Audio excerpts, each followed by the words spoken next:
काय साजरा करतो आपण? असंच नाही बेटा, आपल्या मराठी हिंदू दिनदर्शिका असते त्याच्यानुसार उद्या पहिला नवीन वर्षाचा पहिला दिवस आहे उद्या.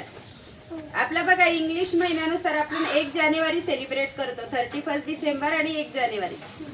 हिंदू धर्मानुसार आपला उद्या गुढीपाडव्याच्या दिवशी नवीन वर्षाचा पहिला दिवस असतो. काय असतं? त्या दिवशी आपलं काय असतं, 3.5 मुहूर्तांपैकी एक मुहूर्त असतो हा उद्या. त्या दिवशी आपण काय करतो, नवीन वस्तू खरेदी करतो.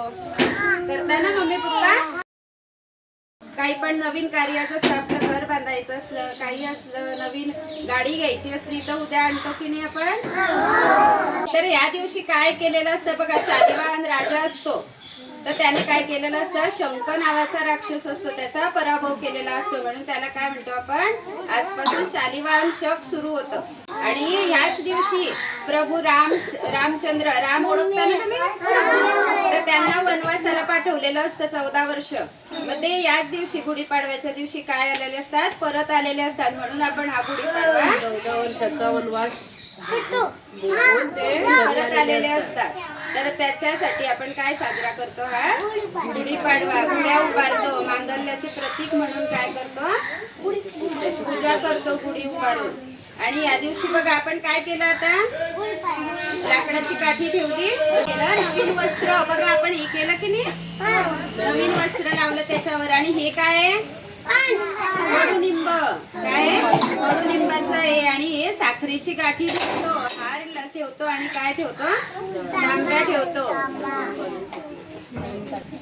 या दिवशी आपण गुढीपाडव्याच्या दिवशी उद्याच्या दिवशी काय करायचं आहे, कडुनिंबाची पाने आणि गुळ एकत्र करून खायचं आहे.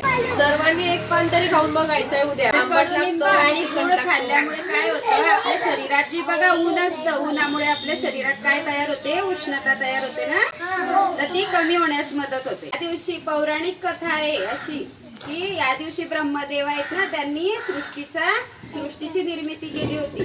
तर त्यामुळे गुढीपाडव्याच्या दिवशी काय म्हणतो आपण, सृष्टीचा पहिला दिवस.